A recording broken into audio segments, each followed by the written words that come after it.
morning everyone. Today we will solve some different type of question, but chapter is not a different. Chapter is our ratio and proportion. So let's start our solution. तो चलिए start करें अपना solution. Question है हमारा, Neeraj has mangoes 3 times that of Yogesh. यानी नीरज के पास योगेश से 3 times ज्यादा मैंगोज हैं. If Yogesh is given 8 mangoes more than Neeraj is given 6 mangoes more. यानी अब आगे क्वेश्चन में कह रहा है कि योगेश को हमने 8 मैंगोज ज्यादा दे दिए और हमने नीरज को 6 मैंगोज ज्यादा दे दिए. तो जो नया रेशियो हुआ, the ratio of mangoes with Yogesh and Neeraj will become 1:2. Then how many mangoes does each of them have. यानी आपको पहले कहा गया कि योगेश के पास जो मैंगो हैं उनसे 3 टाइम्स ज्यादा नीरज के पास मैंगो हैं. फिर हमने योगेश को 6 मैंगोज दे दिए और योगेश को हमने 8 मैंगोज दे दिए और नीरज को हमने 6 मैंगो दे दिए.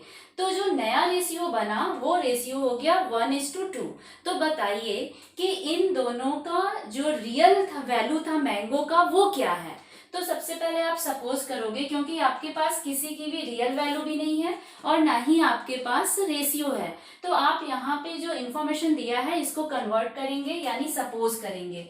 जस्ट आप लिखेंगे, आपको किसकी वैल्यू सपोज करनी होगी, तो Neeraj has mangoes 3 times that of Yogesh. यानी अगर योगेश की वैल्यू आपने सॉल्व कर लिया तो आप इसकी वैल्यू खुद ब खुद निकाल लोगे, क्योंकि यहाँ पे योगेश से 3 टाइम्स ज्यादा है. अगर योगेश के पास 1 मैंगोज है तो इनके पास कितना है 3 टाइम्स यानी 3 मैंगोज. तो जस्ट आप सपोज करेंगे कि let the Yogesh has x mangoes. अगर हमने मान लिया कि जो योगेश है उनके पास x मैंगोज है, तो आप नीरज के पास खुद समझ सकते हैं कि नीरज के पास क्या मैंगोज होगा. तो उनके पास 3 टाइम्स यानी 3x मैंगोज हो जाएंगे. अब हमने दोनों के मैंगो को निकाल लिया है. अब अकॉर्डिंग टू क्वेश्चन हमें क्या देखना है कि 6 मैंगोज दिए जाएंगे किसको, तो नीरज को, और 8 मैंगोज दिए जाएंगे योगेश को. यानी हमारे पास योगेश के मैंगो की जो वैल्यू है वो x है. हमने इसमें दे दिया कितना 8 दे दिया. फिर हमने नीरज को, यानी नीरज के पास 3x था और नीरज को हमने कितना दे दिया 6 दे दिया. तो ये जो रेशियो है वो चेंज होकर क्या होता है 1:2. रेशियो हमेशा हम डिवाइड में शो करते हैं.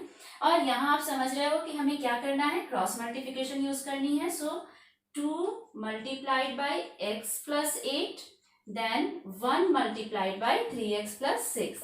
So 2x and 2 6 जा 2 8 जा 16 and 1 into 3x then 6 into 1 6. अब आप यहाँ क्या करोगे, तो एक जैसे जो टर्म है उनको आप एक साइड लिखोगे और जो नंबर है उनको आप सेकेंड साइड में ले लोगे.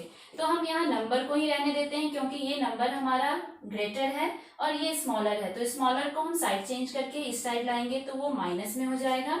जस्ट हम x वाले वैल्यू को भी साइड चेंज करेंगे. ये +2 है तो ये +2 इधर आएगा तो -2x हो जाएगा. फिर जस्ट आप 16 में से 6 सब्ट्रैक्ट करोगे तो ये 10 होगा और 3x - 2x हमारे पास क्या आया x. यानी हमने x की वैल्यू तो निकाल ली. अब इससे हमें क्या पता चल गया कि योगेश के पास वैल्यू कितनी है मैंगो की, तो वो 10 मैंगोज हैं. यानी योगेश के पास 10 मैंगोज हैं और नीरज के पास अगर पूछा जाए तो आप देख रहे हो कितने मैंगोज थे उनके पास 3x मीन्स 3 into 10. यानी इनके पास था 30 mangoes.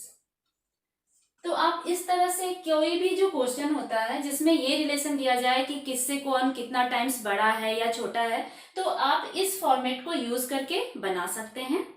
If you like this video so please you do like, subscribe my channel and share with your friends. If you have any doubt so please you can ask in comment section. Take care.